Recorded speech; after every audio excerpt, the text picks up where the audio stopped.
When we trust our lives to medical professionals, we expect healing hands and compassionate hearts. But what happens when those sworn to save become predators who kill? In the sterile halls of the Veterans Affairs Medical Center in Northampton, Massachusetts, Kristen Gilbert appeared to be everything you would want in a nurse. She was attentive, quick to respond to emergencies, and seemed to have an almost supernatural ability to be present whenever a medical crisis unfolded. But behind her professional facade lurked a monster who would earn the chilling nickname Angel of Death. From 1989 to 1996, Gilbert orchestrated one of the most systematic and terrifying campaigns of medical murder in American history, turning her position of trust into a weapon of mass destruction. The pattern was as deadly as it was deceptive. Gilbert would inject lethal doses of epinephrine, commonly known as adrenaline, directly into her patients' intravenous therapy bags. This powerful heart stimulant would send vulnerable veterans into catastrophic cardiac arrest, their hearts racing beyond control before suddenly stopping altogether. But here's where Gilbert's twisted psychology became truly disturbing. She didn't just kill and walk away. Instead, she would rush to respond to the very medical emergencies she had created, often attempting to resuscitate the same patients she had just poisoned. It was a grotesque performance designed to make her appear heroic while she was actually committing mass murder. The scope of Gilbert's killing spree was staggering.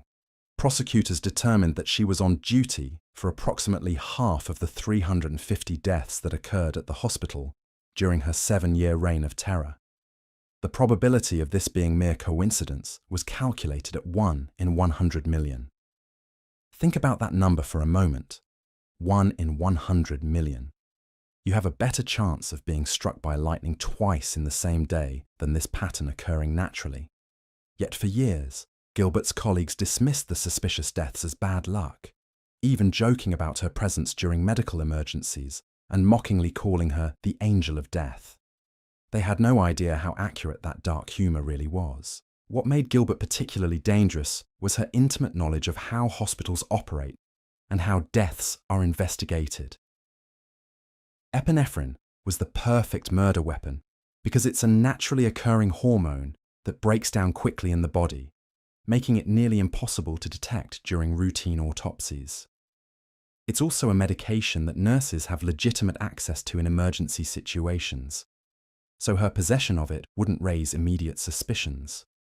She had essentially found the perfect way to commit undetectable murder, and she used this knowledge to devastating effect. The psychological profile that emerged during Gilbert's investigation painted a picture of a deeply disturbed individual driven by an insatiable need for attention and recognition. A psychiatrist who served as chief of staff theorized that she deliberately created emergency medical crisis situations specifically to display her proficiency as a nurse. She craved the adrenaline rush of emergency responses, the admiration of colleagues who saw her quick thinking, and the gratitude of families who believed she had tried to save their loved ones. In her twisted mind, the deaths were just collateral damage in her quest for professional validation and personal excitement. But Gilbert's house of cards began to crumble in 1996 when 3 observant nurses finally connected the dots. They noticed not only the alarming increase in cardiac arrest deaths during Gilbert's shifts, but also a mysterious decrease in the hospital's supply of epinephrine. Their suspicions triggered an official investigation that would eventually expose the full extent of Gilbert's crimes. As investigators closed in, Gilbert's desperation reached new heights. In a final, desperate attempt to derail the investigation, she telephoned in a bomb threat to the hospital, hoping to create enough chaos and distraction to escape justice. Instead, this reckless act only provided investigators with additional evidence of her guilt and her willingness to endanger countless innocent lives to protect herself. The investigation revealed disturbing details about Gilbert's methods and psychology. She had carefully selected her victims from among the most vulnerable patients, targeting elderly veterans who were already fighting serious medical conditions. These men had served their country with honor, surviving wars and decades of life, only to be murdered by the very person entrusted with their care.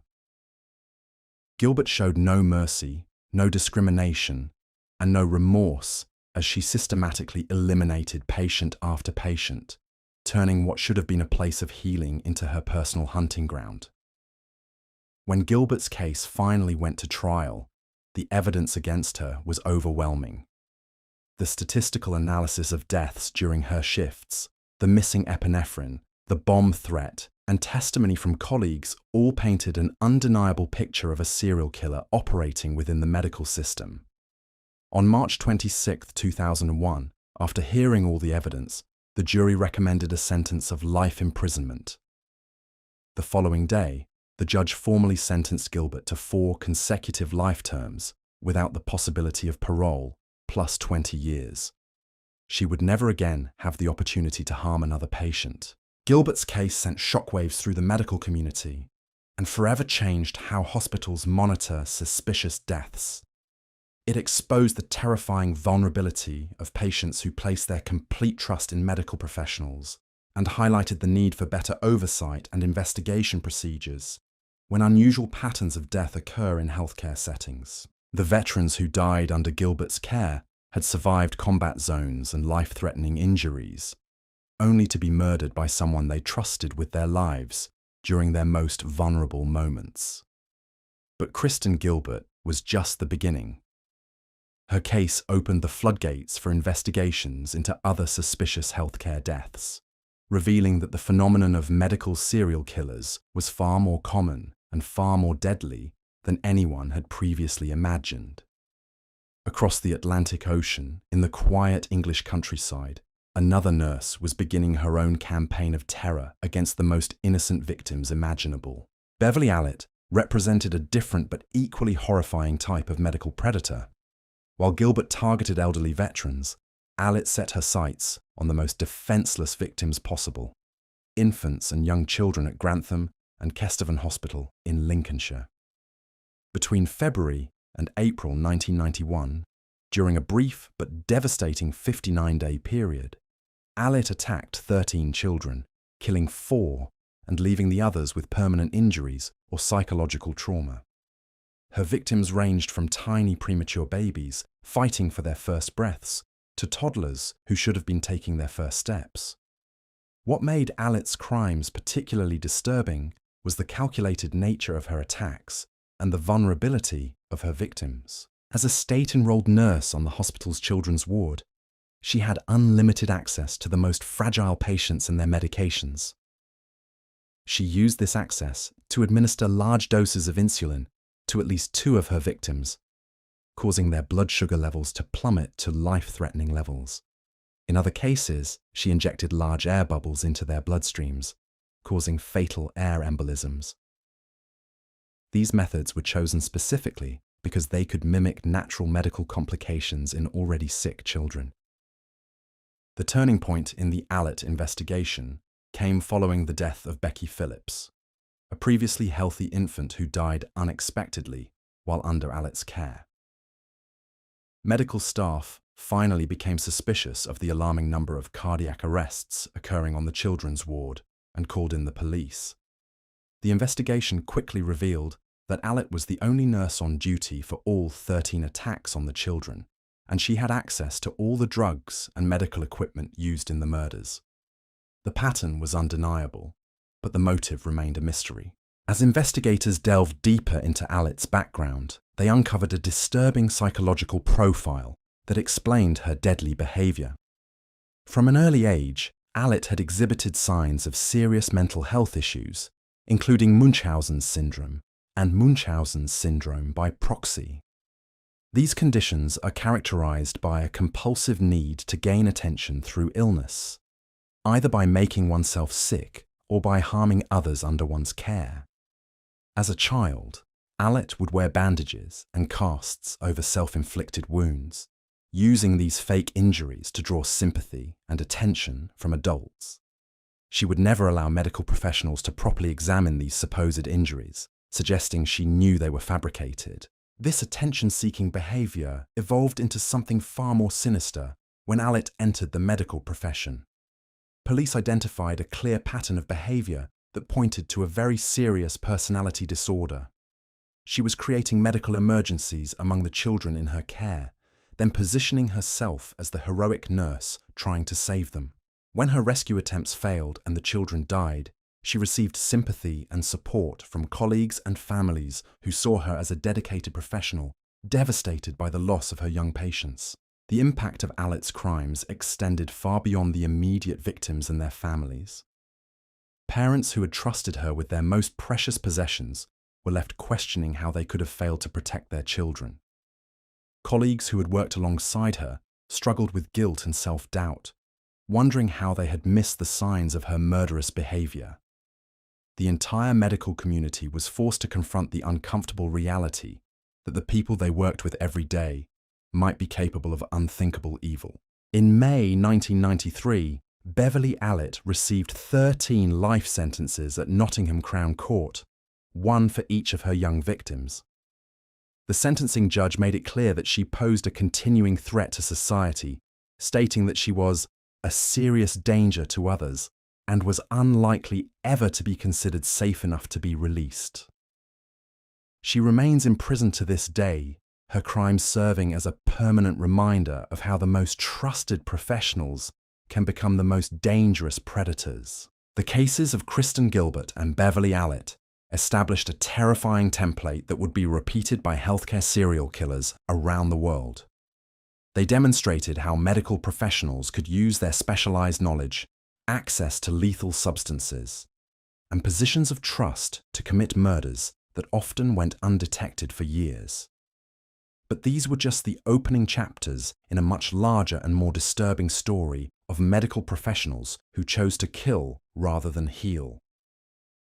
The modern era would bring even more shocking revelations about the extent of healthcare serial killing, with cases that would challenge everything we thought we knew about medical murder and the systems designed to prevent it.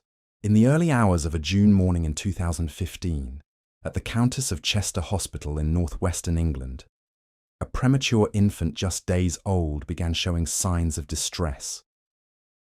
The baby's oxygen levels were dropping, breathing became laboured, and within minutes, what should have been a routine night on the neonatal unit became a desperate fight for a tiny life. The nurse on duty that night was Lucy Letby, a dedicated professional in her 20s who had trained for years to care for the most vulnerable patients.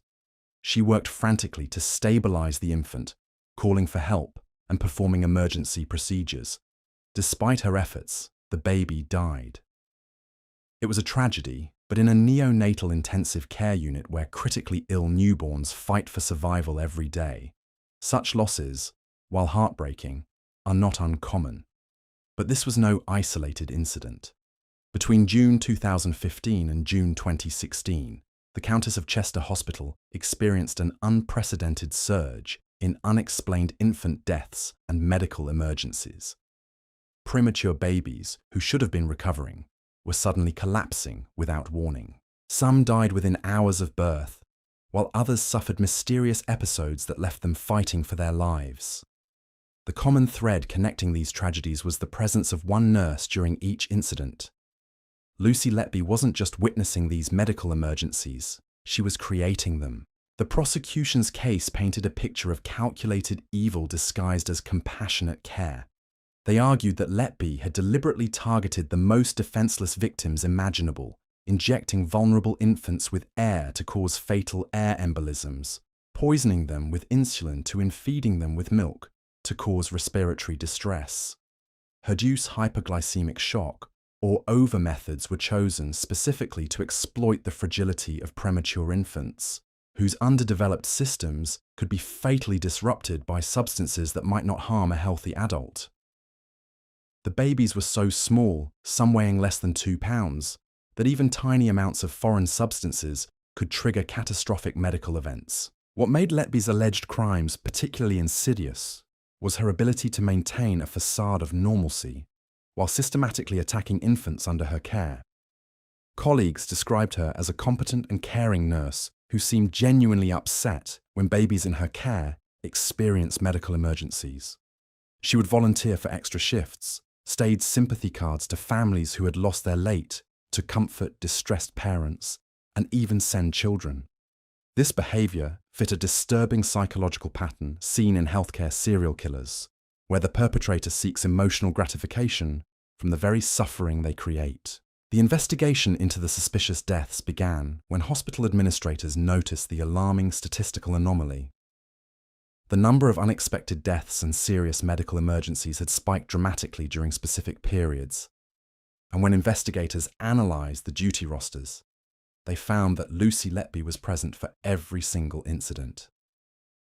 The odds of this being coincidental were astronomically small, similar to the statistical impossibilities seen in previous healthcare serial killer cases.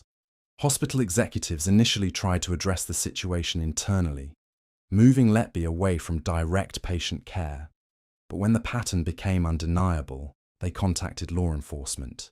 The trial that followed became one of the most controversial and extensively debated criminal cases in recent British legal history. Letby was ultimately convicted of murdering 7 infants and attempting to murder 7 others, receiving 15 whole life terms that ensure she will never be released from prison. However, the case has sparked intense debate within the medical and legal communities about the nature of evidence used to secure healthcare serial killer convictions. Unlike previous cases where physical evidence like drug residues or clear cause and death relationships existed, the Letby case relied heavily on statistical correlation and medical interpretation of patient records. The controversy deepened when medical professionals began questioning the prosecution's interpretation of the evidence. An international panel of 14 independent experts later concluded that the evidence used to convict Letby was fundamentally flawed, and that the medical records actually showed each infant had died or deteriorated due to natural causes related to their premature births and underlying medical conditions. These experts argued that the prosecution had misunderstood normal variations in neonatal care and had attributed natural deaths to deliberate murder without sufficient forensic evidence. The debate surrounding Lucy Letby's conviction highlights a disturbing reality about healthcare serial killer prosecutions.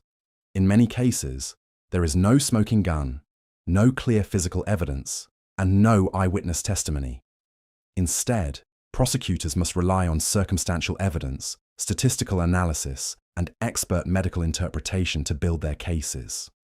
This creates a legal and ethical minefield, where the difference between a dedicated healthcare worker experiencing a run of bad luck and a serial killer can hinge on how medical experts interpret ambiguous evidence. Regardless of the ongoing controversy, the Letby case has had profound implications for how hospitals monitor and investigate suspicious deaths. The extended period between the first suspicious incidents and the eventual police investigation exposed serious gaps in hospital oversight systems. Administrators were initially reluctant to involve law enforcement, preferring to handle the situation through internal disciplinary procedures. This delay potentially allowed additional victims to suffer, while a suspected killer remained in direct contact with vulnerable patients. The psychological impact on the families involved has been immeasurable. Parents who entrusted their most precious and vulnerable children to the hospital's care have been left questioning whether their babies were murdered or died from natural causes. The uncertainty has created a unique form of trauma, where grief over losing a child is compounded by the possibility that the loss was preventable and deliberately caused by someone they trusted. But the nightmare of healthcare serial killing wasn't confined to England. Across the Atlantic, in the long-term care facilities of rural Ontario, Canada, another healthcare worker was beginning her own campaign of systematic murder, targeting elderly residents who had lived full lives only to be killed by the person responsible for their daily care. Elizabeth Wetlaufer worked as a registered nurse in southwestern Ontario, caring for elderly residents in long-term care facilities who depended on her for their most basic needs. Between 2007 and 2016, she would become one of Canada's most prolific serial killers, murdering 8 senior citizens and attempting to murder 6 others using insulin injections that sent her victims into fatal hypoglycemic shock. Her victims ranged in age from 75 to 96. Elderly people whose families believed they had died peacefully from natural causes related to their advanced age and existing medical conditions. Wetlaufer's method was devastatingly simple and nearly impossible to detect.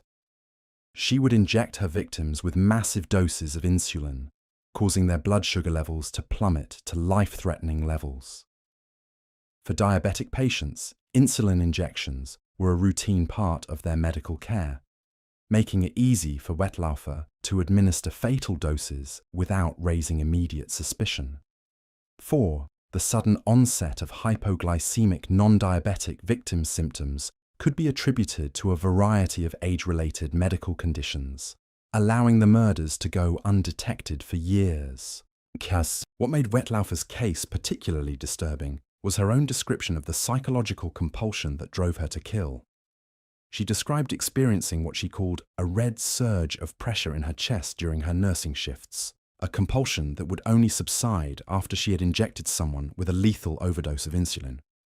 This psychological phenomenon suggests a form of addiction to the act of killing, where the murderer experiences physical and emotional relief only through committing violence against their victims. The most chilling aspect of Wetlaufer's confession was her apparent belief that she was acting under divine guidance. She told investigators, "I thought this was something God, or whoever, wanted me to do." This delusion allowed her to rationalize her crimes as somehow merciful or necessary, despite the fact that her victims were not terminally ill and were not suffering from conditions that would justify euthanasia.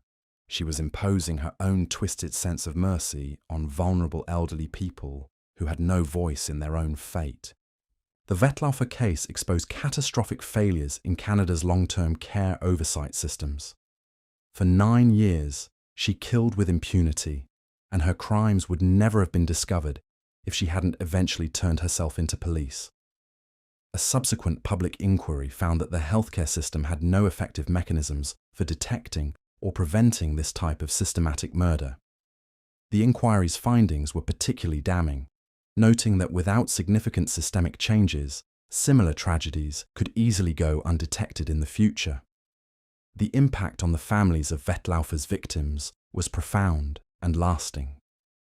Children and grandchildren who had said their final goodbyes, believing their loved ones had died peacefully, were suddenly forced to confront the reality that their family members had been murdered.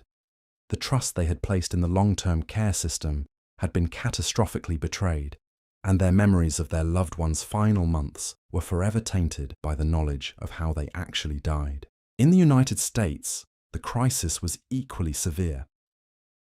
At the Louis A. Johnson Veterans Medical Center in Clarksburg, West Virginia, elderly military veterans who had served their country with honor were being systematically murdered by a nursing assistant who had decided to take their lives into her own hands. Retta Mays began working as a nursing assistant at the Louis A. Johnson Veterans Medical Center in June 2015, with no certification or license to care for patients. This lack of proper credentials should have been a red flag, but somehow she slipped through the system and gained access to some of America's most vulnerable veterans. These were men in their 80s and 90s who had survived wars, economic hardships, and decades of life's challenges, only to find themselves at the mercy of someone who saw their suffering as an opportunity for murder. Between July 2017 and June 2018, Mays embarked on an 11-month killing spree that would claim at least 7 lives. Her weapon of choice was insulin, the same drug that had been used by healthcare killers before her. Despite having no authorization to administer medications of any kind, Mays found ways to access insulin and inject it into her victims, sending them into fatal hypoglycemic shock.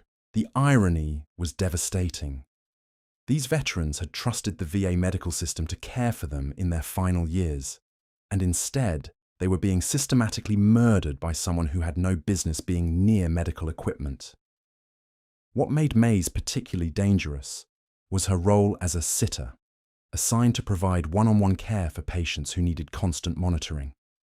This position gave her unprecedented access to vulnerable veterans and allowed her to spend extended periods alone with her victims. The sitter logs would later become crucial evidence, showing that Mays was present with many of the victims just before their unexplained medical emergencies began. She had essentially been given the perfect cover for murder, positioned as a caregiver when she was actually a predator.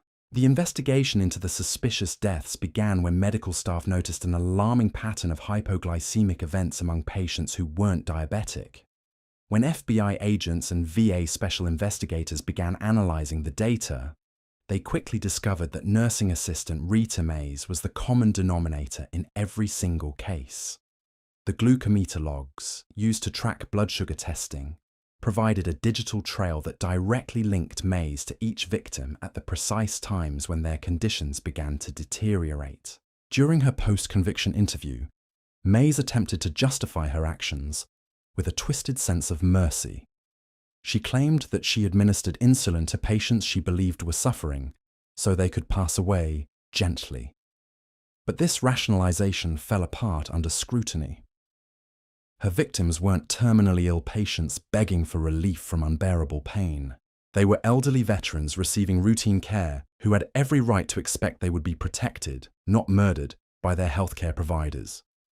The judge who sentenced Mays to 7 consecutive life sentences plus 20 years didn't accept her claims of mercy. Speaking directly to her during sentencing, he delivered a scathing rebuke that captured the true nature of her crimes. Several times your counsels made the point that you shouldn't be considered a monster. Respectfully, I disagree with that. You are the worst kind. You're the monster that no one sees coming. Those words perfectly encapsulated the horror of healthcare serial killers who exploit the trust and vulnerability of their victims. The psychological profile that emerged from Mays's case revealed familiar patterns seen in other healthcare serial killers. She described experiencing an overwhelming urge to kill that would build up during her shifts, similar to Elizabeth Wetlaufer's description of her red surge. This suggests that for some healthcare serial killers, the act of murder becomes a compulsive behavior that provides psychological relief or satisfaction. The power to decide who lives and dies becomes an addiction that overrides any sense of professional duty or human compassion. But the phenomenon of nursing serial killers extends far beyond recent cases. Some of the earliest documented healthcare serial killers established patterns of behavior that would be repeated for decades to come. In the pediatric wards of San Antonio, Texas, during the late 1970s and early 1980s, a nurse named Janine Jones was creating her own trail of death among the most innocent victims imaginable. Janine Jones has been called one of the most prolific serial killers in American history, suspected of killing as many as 60 young children during her time as a pediatric nurse. Her confirmed victim count includes at least 15-month-old Chelsea McClellan, who was injected with a potent muscle relaxant in 1982. Chelsea's parents had brought her to the clinic in Kerrville, where Jones worked, trusting that their daughter would receive proper medical care. Instead, they watched in horror as their child went limp like a rag doll after receiving what Jones claimed were routine immunizations. The pattern with Chelsea McClellan was particularly disturbing because it showed Jones's calculated approach to murder. Twice, Chelsea's parents had taken her to the clinic, and both times the child had seizures during treatment. This wasn't coincidence or medical misfortune. Jones was deliberately inducing these medical emergencies, possibly to create opportunities to appear heroic or to satisfy some twisted psychological need. When Chelsea's mother described her daughter's final moments, saying, "She started acting funny, she was whimpering," she was unknowingly describing the effects of the lethal injection her daughter had received. Jones's case highlighted the particular vulnerability of pediatric patients and the devastating impact that a single healthcare worker can have when entrusted with the care of children. Families who brought their sick children to medical facilities expected healing and comfort, not systematic murder. The betrayal of trust was absolute, and the psychological trauma inflicted on families extended far beyond the immediate loss of their children. District Attorney Nico LaHood captured the essence of Jones's evil when he said, "As people are well aware, I believe children are a gift from the Lord." Janine Jones did not see children in this regard. She is pure evil, and justice warrants that she be held accountable for the crimes she committed. This statement reflected not just legal condemnation but moral outrage at someone who had perverted the healing profession into an instrument of death. More than 3 decades after her initial conviction, Jones was indicted again in 2017 for the 1981 death of 11-month-old Joshua Sawyer, whom she allegedly injected with a toxic dose of anti-seizure medication. The fact that investigators were still uncovering evidence of her crimes, decades later, speaks to the extensive scope of her killing spree and the long-lasting impact on families and communities who trusted her with their children's lives. The psychological motivations driving Jones and other pediatric healthcare killers revealed disturbing patterns that distinguish them from killers who target adults. Children represent ultimate innocence and helplessness, making them perfect victims for individuals who derive satisfaction from exercising absolute power over life and death. The emotional response from families and colleagues when children die is also more intense, potentially providing greater psychological gratification for killers who crave attention and sympathy. In East Texas, another healthcare worker was demonstrating just how creative and brutal medical murder could become. Kimberly Clark Sayans shocked even experienced investigators with her choice of murder weapon and her complete disregard for the suffering she inflicted on her victims.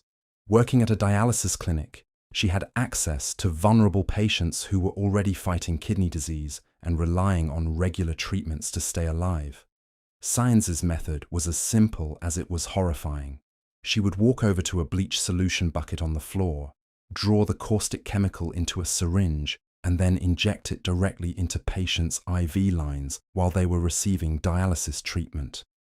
Witnesses to these attacks described watching in disbelief as Sayans calmly prepared her deadly injections and administered them to sleeping patients. The bleach would cause immediate and excruciating internal burns, with victims essentially being burned from the inside out. One victim's daughter described the unimaginable pain her mother must have experienced, saying, "What it probably felt like to my mum was being burned on the inside out." This wasn't a quick or merciful death. Sayans was deliberately choosing a method that would cause maximum suffering to her victims, suggesting a level of sadism that went beyond simple murder into the realm of torture. The brazen nature of Sayans's crimes was particularly disturbing. She was injecting bleach into IV lines in full view of other patients and staff members, showing a complete disregard for witnesses and consequences. This behavior suggested either severe mental illness or a level of confidence that bordered on arrogance. She seemed to believe she was untouchable, that her position as a medical professional would protect her from suspicion, even when committing obvious acts of violence. When Sayans finally went to trial in March 2012, the evidence against her was overwhelming. Multiple witnesses had seen her drawing bleach into syringes and injecting it into patients' IV lines. The jury found her guilty of murdering 5 people and wounding 3 others, and she was sentenced to life in prison with no chance of parole. Investigators believe she may have been responsible for several other patient deaths as well, making her one of the most prolific healthcare serial killers in Texas history. The question that haunted everyone involved in the Sayans case was why she had chosen such a brutal method of murder. As one investigator noted, "The only real question is why, and everybody wants to know that. The only one who knows it is her. Until she explains it, nobody will know. It seemed like she was killing just indiscriminately for no reason." This randomness and apparent lack of motive made Sayans particularly terrifying, as it suggested that patients could be murdered for no reason other than being in the wrong place at the wrong time. In rural Texas, the phenomenon took on yet another dimension with the case of Vicki Dawn Jackson, whose transformation from dedicated caregiver to serial killer demonstrated how even the most trusted healthcare workers could harbor deadly secrets. Jackson had been a model employee at Nocona General Hospital, known for her dedication to patients and her willingness to go above and beyond in providing care. She would bring her children to work to give residents handmade, get-well drawings, and she would spend her breaks reading true story magazine articles to female patients about women finding love and happiness. But beneath this facade of caring professionalism, Jackson was developing a deadly compulsion.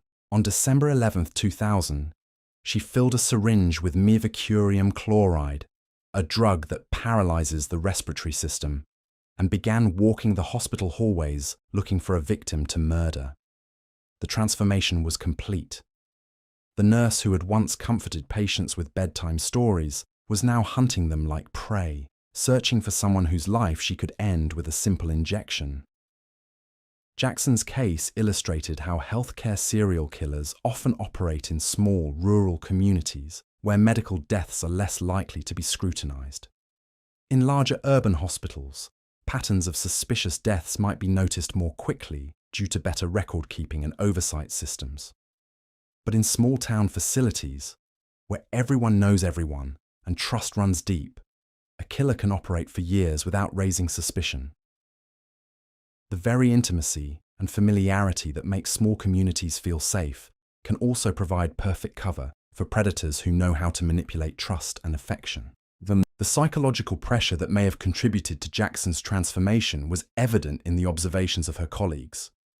One friend noted that Vicky was burning the candle at both ends. She was working so hard she wasn't getting any sleep. A lot of us told Vicky that she needed to slow down, but she wouldn't listen. She kept saying she could get everything done. This suggests that the stress of trying to maintain her reputation as a perfect caregiver may have contributed to her eventual breakdown and turn toward violence. The cases of these female healthcare serial killers reveal disturbing patterns that extend far beyond individual pathology. They represent a systemic failure of oversight, training, and psychological screening within the healthcare industry. Each of these women was able to operate for months or years before being detected, killing multiple victims while maintaining their professional reputations and the trust of colleagues and families. The phenomenon extends far beyond American borders, revealing a global crisis that has infected healthcare systems worldwide.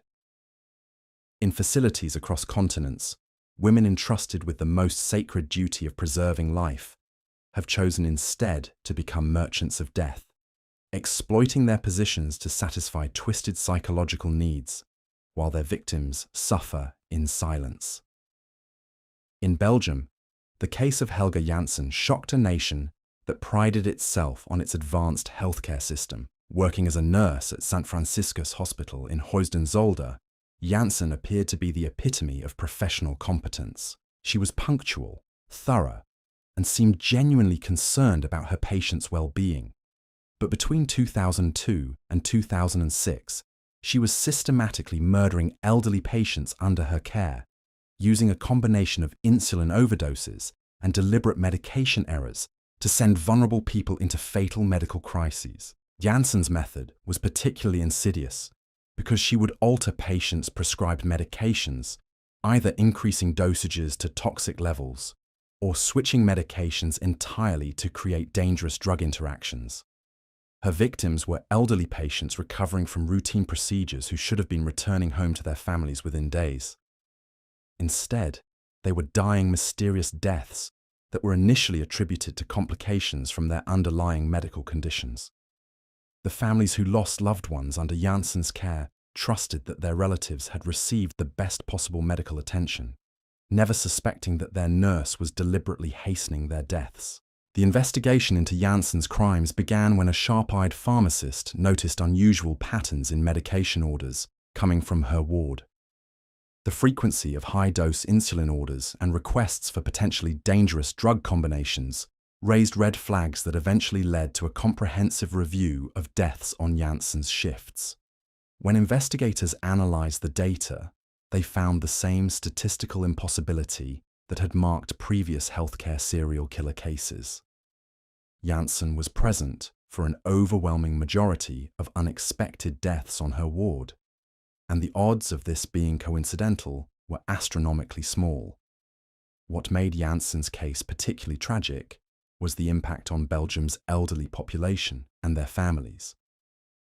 The country's aging demographic meant that many families were already struggling with the emotional and financial burden of caring for elderly relatives. When these families placed their loved ones in professional medical care, They were seeking peace of mind and quality end-of-life support. Instead, they were in the hands of a killer who's so wowingly delivering their relatives into elderly patients, not as human beings deserving of dignity and care, but as convenient victims for her murderous compulsions. The psychological profile that emerged during Janssen's trial revealed familiar patterns seen in healthcare serial killers worldwide. She described feeling overwhelmed by the demands of caring for multiple patients and claimed that she was helping her victims by ending their suffering. But medical records showed that her victims were not terminally ill patients experiencing unbearable pain.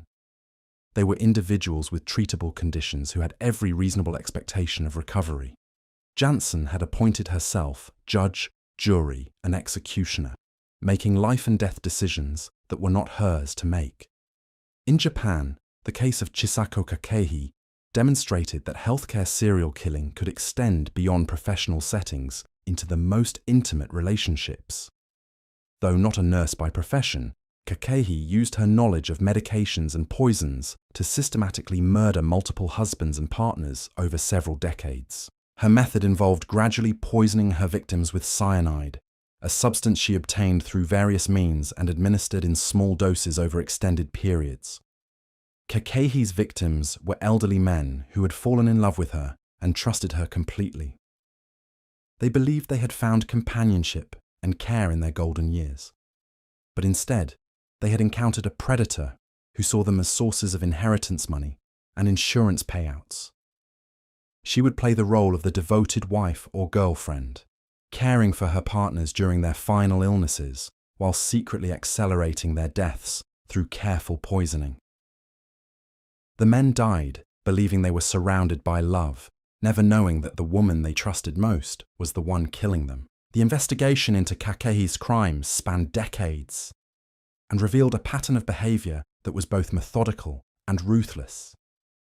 She had married and killed multiple times, each victim following a similar trajectory from courtship to marriage to mysterious illness and death. The families of her victims initially saw her as a devoted widow who had suffered terrible luck in losing so many partners. It was only when investigators began connecting the dots that the true scope of her crimes became apparent. Back in the United States, the case of Dorothea Puente in Sacramento, California, revealed how healthcare knowledge could be weaponized in boarding house settings. Puente operated a boarding house for elderly and disabled individuals, positioning herself as a caring proprietor who would look after society's most vulnerable members. But she was systematically poisoning her residents with various drugs and chemicals, then burying their bodies in her backyard while continuing to collect their government benefit checks. Puente's victims were people who had nowhere else to go, individuals who had been failed by family, society, and the social safety net. They came to her boarding house seeking basic shelter and care, and instead found themselves trapped with a woman who saw them as sources of income to be eliminated when they became inconvenient. She used her knowledge of medications and their effects to poison residents slowly, making their deaths appear natural while she profited from their government benefits. The discovery of multiple bodies buried in Puente's yard shocked Sacramento and revealed the extent to which vulnerable populations can be exploited by predators who understand their desperation. Her victims had no advocates, no family members checking on them regularly, and no voice to speak for them when they began experiencing mysterious illnesses. They were the perfect victims for someone who wanted to kill without detection, and Puente exploited their isolation ruthlessly. In Australia, the healthcare system faced its own reckoning with the case of Melissa Ann Friedrich, a nurse who worked in multiple facilities across New South Wales and Victoria. Friedrich's crimes spanned several years and multiple hospitals as she moved from position to position, leaving a trail of suspicious deaths wherever she worked. Her ability to secure employment at different facilities, despite growing suspicions about her involvement in patient deaths, highlighted serious gaps in professional oversight and information sharing between healthcare institutions. Friedrich's method involved manipulating life support equipment and medication delivery systems to cause fatal medical events in critically ill patients. She would alter ventilator settings, tamper with IV pumps, or administer unauthorized medications to patients who were already fighting for their lives. Her victims were often patients in intensive care units who were unconscious or heavily sedated, making them unable to report what was happening to them. The families of these patients trusted that their loved ones were receiving the highest level of medical care, never suspecting that their nurse was actively working to kill them. The investigation into Frederick's crimes was complicated by the fact that she worked with patients who were already critically ill. When patients in intensive care units die, their deaths are often attributed to their underlying medical conditions rather than external factors. This provided Friedrich with perfect cover for her murders, as hospital administrators and medical staff were initially reluctant to consider that a trusted colleague might be deliberately killing patients. What made Friedrich particularly dangerous, how deaths were reviewed, and what evidence investigators would look for, was her understanding of hospital protocols and investigation procedures. She knew to create medical emergencies that appeared to be equipment allowing her to tailor her methods to avoid detection. She were failures or natural complications, making it extremely. The psychological examination of Friedrich revealed a complex, difficult for investigators to prove deliberate intervention control over life and death. She described individual who seemed to derive satisfaction from exercising ultimated feeling powerful when she could determine whether patients lived or died, and she seemed to enjoy the emotional reactions of families and colleagues when patients under her care experienced unexpected medical crises. This need for control and attention is a common thread among healthcare serial killers, who often see their murders as the ultimate expression of their professional authority. In Canada, beyond the case of Elizabeth Vetlaufer, other healthcare workers were exploiting the country's long-term care system to commit murder. The case of Sandra Kamach, a care aide in Manitoba, revealed how even workers without formal medical training could use their access to vulnerable patients to commit systematic abuse and murder. Kamach worked in personal care homes serving elderly residents with dementia and other cognitive impairments, making her victims unable to report the abuse they were experiencing. Kamach's crimes involved physical abuse, neglect, and the deliberate withholding of medications and care that led to preventable deaths among her residents. She would refuse to provide prescribed medications, fail to assist with basic needs like eating and mobility, and in some cases, actively harm residents through physical violence. Her victims were elderly people with dementia who could not advocate for themselves or communicate effectively with family members about the treatment they were receiving. The investigation into Kamach's crimes was triggered by the observations of other care workers who noticed suspicious injuries on residents and witnessed concerning behavior during her shifts. However, the investigation was complicated by the fact that many of her victims had advanced dementia and could not provide coherent testimony about their treatment. This highlighted a critical vulnerability in long-term care systems, where patients with cognitive impairments are particularly susceptible to abuse because they cannot report mistreatment or defend themselves. The impact of Kamach's crimes extended beyond her immediate victims to affect the broader long-term care system in Manitoba.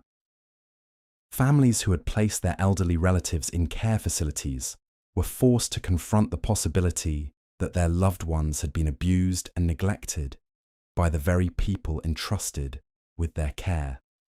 The case prompted widespread reforms in oversight and monitoring procedures, but also raised disturbing questions about how many similar cases might be going undetected in care facilities across the country.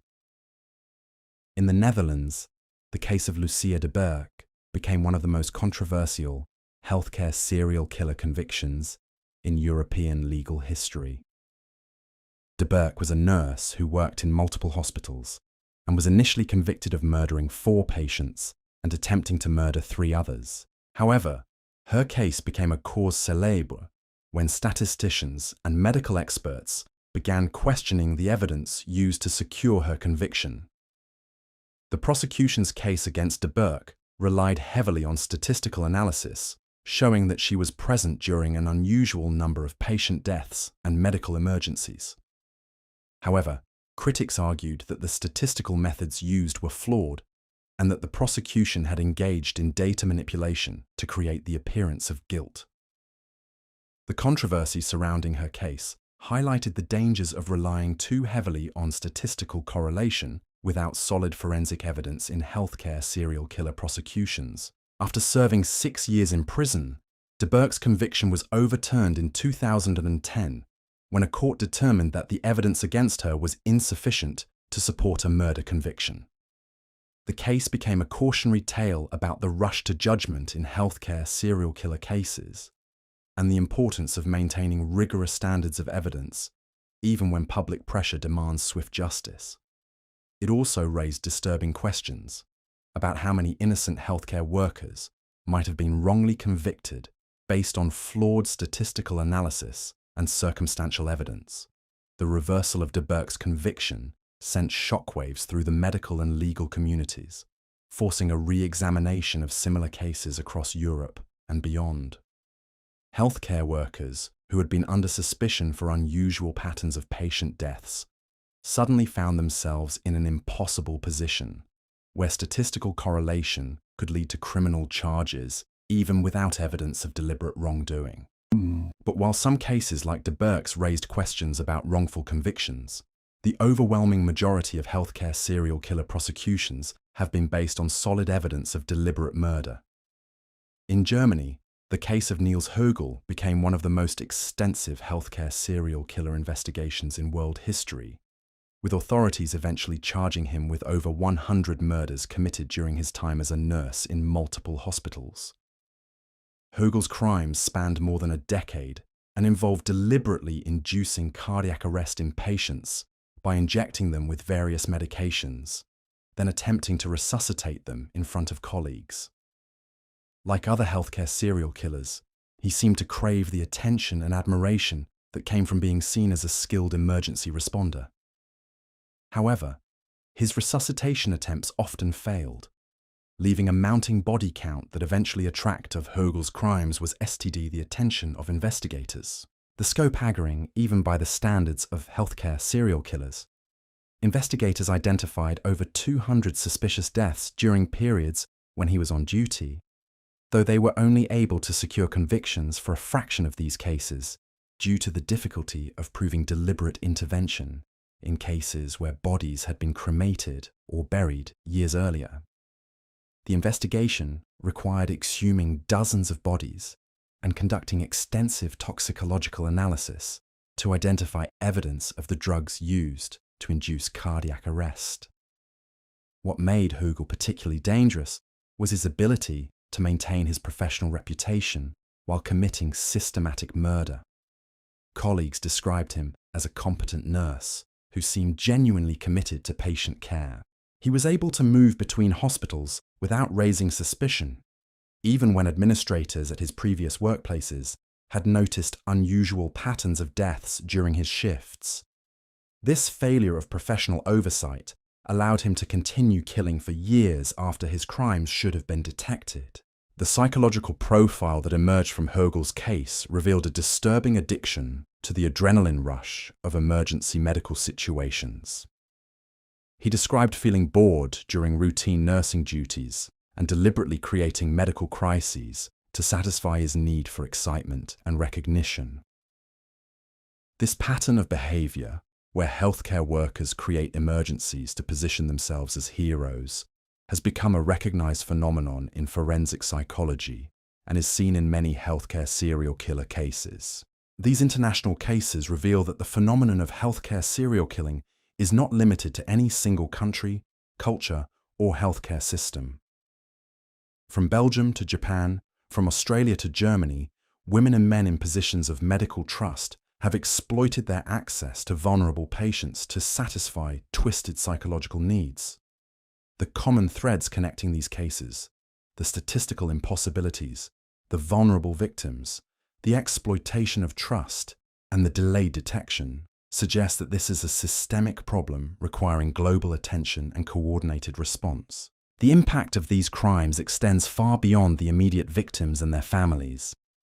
Each case erodes public trust in healthcare systems and forces medical institutions to implement costly and intrusive monitoring systems that can interfere with the natural flow of patient care. The knowledge that healthcare serial killers exist and operate undetected for years creates a climate of suspicion that affects the relationships between patients, families, and medical professionals.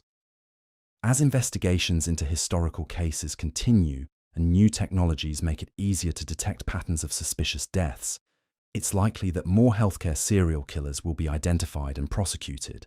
The question facing medical institutions worldwide is not whether these crimes will continue to occur, but how quickly they can be detected and stopped before more innocent lives are lost to the very people entrusted with protecting them. The patterns of medical murder that have emerged across decades and continents reveal a chilling truth about the darkest corners of healthcare, where the people we trust most with our lives become the architects of our deaths. In the quiet town of Lufkin, Texas, during the 1980s, a pediatric intensive care unit became the hunting ground for one of America's most prolific healthcare serial killers. Janine Jones had already established herself as a skilled pediatric nurse, someone parents trusted implicitly when their children needed the most advanced medical care available. But behind her professional competence lurked a monster who would systematically target the most defenseless victims imaginable, turning a children's hospital into her personal killing field. The scope of Jones's suspected crimes is almost incomprehensible. Authorities believe she may have murdered as many as 60 infants and young children during her nursing career, making her one of the most prolific serial killers in American history. Her confirmed victims included 15-month-old Chelsea McClellan, whose death in 1982 finally exposed the horrifying truth about what had been happening in pediatric wards across Texas. Chelsea's parents had brought their daughter to what they believed was a safe medical environment, trusting that she would receive proper care for routine immunizations. Instead, they witnessed their child's final moments as Jones injected her with a lethal dose of muscle relaxant. The psychological manipulation involved in Jones's crimes was particularly disturbing because she targeted families already dealing with the stress and vulnerability of having sick children. Parents who brought their children to see Jones were often desperate for medical answers and relief for their suffering kids. She exploited this desperation ruthlessly, creating medical emergencies that positioned her as the heroic nurse fighting to save lives while she was actually the one destroying them. When Chelsea's mother described watching her daughter go limp like a rag doll and begin whimpering, she was unknowingly describing the effects of the poison her child had just received. What made Jones particularly dangerous was her ability to create plausible medical explanations for the deaths and injuries she caused. Working in pediatric intensive care meant dealing with critically ill children whose conditions could deteriorate rapidly for legitimate medical reasons. This provided perfect cover for her murders, as sudden declines in infant patients could be attributed to their underlying illnesses rather than deliberate intervention. She had essentially found the perfect environment to kill without detection, surrounded by vulnerable victims whose deaths would be seen as tragic but medically explainable. The investigation into Jones's crimes revealed a pattern of behavior that would become familiar in healthcare serial killer cases. She seemed to derive satisfaction not just from the act of killing, but from the emotional drama that surrounded each death. She would comfort grieving families, console distraught colleagues, and position herself as someone who cared deeply about the children under her care.